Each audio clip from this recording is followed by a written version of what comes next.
Cultivando a comunidade.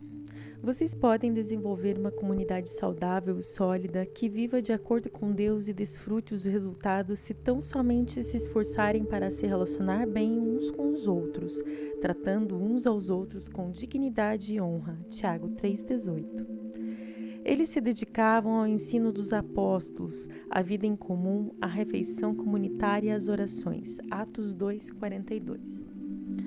Comunidade exige comprometimento. Somente o Espírito Santo pode criar uma verdadeira comunhão entre cristãos, mas ele cultiva isso por meio das escolhas feitas e dos compromissos que temos. Paulo faz referência a essa dupla responsabilidade. Vocês estão unidos na paz por meio do Espírito, portanto, esforcem-se para continuar unidos desse modo. É necessário tanto o poder de Deus quanto o esforço nosso para gerar uma comunidade cristã amorosa. Infelizmente, muitos crescem em famílias com relacionamentos adversos, por isso carecem das habilidades relacionais necessárias para experimentar a verdadeira comunhão. Eles devem ser ensinados a lidar e a se relacionar com os outros membros da família de Deus. Felizmente, o Novo Testamento é repleto de instruções sobre a vida em comunidade. Como afirma o apóstolo Paulo, escrevo-lhes estas coisas para que vocês saibam como viver na família de Deus. Essa família é a igreja. Se você está cansado de comunhão dissimulada e gostaria de cultivar uma comunidade amorosa e verdadeira em seu grupo, na classe de estudo ou na igreja, será necessário fazer algumas escolhas difíceis e assumir alguns riscos. A vida em comunidade exige sinceridade. Você deve cuidar para que a verdade seja dita em amor, claro, mesmo quando se sentir tentado a ignorar o problema ou evitar o assunto. Embora seja muito mais fácil permanecer em silêncio enquanto os outros à nossa volta prejudicam a si mesmos e aos outros com alguma prática pecaminosa, essa não é uma atitude de amor. São poucos os que podem contar com alguém que os ame o suficiente para dizer-lhes a verdade, como quando ela machuca. Então, continuo no caminho da autodestruição. Em geral, sabemos o que precisa ser dito a alguém, mas temores nos impedem de fazê-lo. A comunhão é sabotada pelo medo, quando ninguém tem coragem de se manifestar enquanto a vida de um membro desmorona. A Bíblia nos manda falar a verdade em amor, porque não podemos viver em comunidade sem sinceridade. Salomão declara: a resposta sincera é sinal de uma amizade verdadeira. Às vezes, isso significa importar-se o suficiente para repreender aquele que estiver em pecado ou sendo tentado a pecar. Paulo aconselha: irmãos e irmãs, se alguém em seu grupo comete algum erro, vocês que são espirituais deverão procurar essa pessoa e gentilmente ajudá-la a se corrigir. Muitas comunidades e grupos mantêm um relacionamento superficial por recear os conflitos. Toda vez que uma questão delicada vem à tona, ela é imediatamente encoberta, a fim de preservar a falsa sensação de paz. O Senhor Panos Quentes intervém e tenta aplacar os ânimos. O assunto nunca é resolvido e todos vivem com uma frustração encoberta. Todos sabem do problema, mas ninguém fala sobre ele abertamente. Isso cria um ambiente doentio de segredos e fofocas. Paulo é incisivo quanto a esse assunto. Chega de mentiras, chega de fingimento, fale a verdade ao seu próximo. Afinal, no corpo de Cristo, estamos todos ligados uns aos outros. Quando você mente para os outros, acaba mentindo para você mesmo.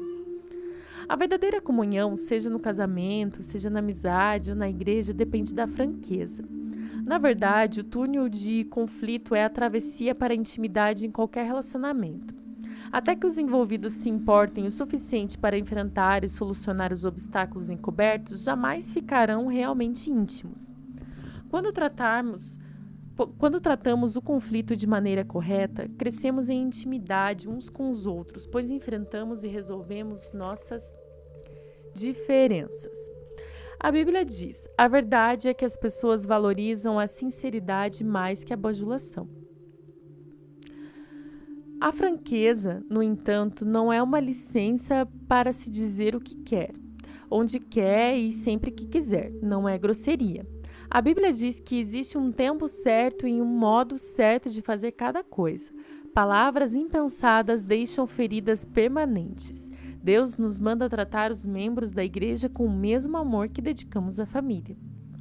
Lamentavelmente, milhares de comunidades foram destruídas por falta de honestidade. Paulo precisou repreender a igreja de Corinto pelo seu silêncio passivo ao permitir a imoralidade no meio deles, visto que ninguém teve coragem de enfrentar o problema. Ele então se pronunciou: vocês não podem simplesmente virar para o outro lado e esperar que o assunto se resolva sozinho. Exponham a situação e lidem com ela. É melhor a desolação e o constrangimento que a condenação. Vocês deixam isso passar como se fosse algo insignificante, mas isso é tudo menos insignificante. Não sou responsável pelos atos dos que são de fora, mas não temos nós responsabilidade pelos que pertencem à nossa comunidade de fé? É de se pensar, né? A vida em comunidade exige humildade. A presunção, o convencimento e o orgulho obstinado destroem a comunhão mais rápido que qualquer outra coisa. O orgulho ergue muros entre as pessoas, a humildade ergue pontes. A humildade é um unguento que acalma e suaviza as relações. Por isso a Bíblia diz: sejam todos humildes uns para com os outros. A vestimenta adequada à comunhão é a postura humildade. A vida em comunidade exige cortesia. Somos corteses quando respeitamos as diferenças, quando temos consideração pelos sentimentos uns dos outros e quando somos pacientes com os que nos irritam. A Bíblia diz: é preciso carregar o fardo de termos consideração para com as dúvidas e temores de outras pessoas. Paulo diz a Tito: o povo de Deus deve ser generoso e cortês. Em toda igreja, em cada grupo, há pelo menos uma pessoa difícil, e normalmente mais que uma.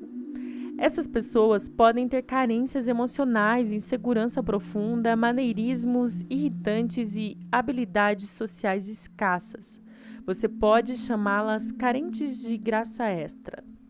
Deus colocou essas pessoas em nosso meio, tanto para benefício delas quanto nosso. Elas são uma oportunidade para crescermos e um teste para a comunhão. Será que conseguiremos amá-las como irmãos e irmãs, tratando-as com dignidade? Em uma família, a aceitação não se baseia em quanto se é esperto, bonito ou talentoso, mas no fato de pertencermos uns aos outros, defendendo-nos e protegendo a família. Um membro da família pode ser um pouco tolo, mas ainda assim é um de nós. Da mesma forma, a Bíblia diz: sejam dedicados uns aos outros como uma família afetuosa. Aprimorem-se em demonstrar respeito uns para com os outros. A vida em comunidade exige sigilo. Somente num ambiente seguro, onde existe acolhimento amável e sigiloso, as pessoas irão se abrir e compartilharão suas maiores mágoas, necessidades e erros. Sigilo não significa ficar em silêncio enquanto nosso irmão peca, mas saber que aquilo que for comentado no grupo ficará restrito ao grupo. É necessário conviver com isso e evitar fofoca. A vida em comunidade exige constância. Você deve manter contato regular com seu grupo, a fim de desenvolver a verdadeira comunhão. Relacionamentos exigem tempo. A Bíblia diz: não abandonemos, como alguns estão fazendo, o costume de assistir às nossas reuniões. Pelo contrário, animemos uns aos outros. Devemos desenvolver o hábito de nos reunir. Hábito é algo que você faz com frequência, e não uma vez ou outra. É preciso passar tempo com as pessoas, muito tempo, para estabelecer relacionamentos íntimos. Por isso, observamos uma comunhão tão superficial em muitas igrejas. Não passamos tempo suficiente juntos e o tempo que passamos é quase sempre gasto para ouvir uma única pessoa falar.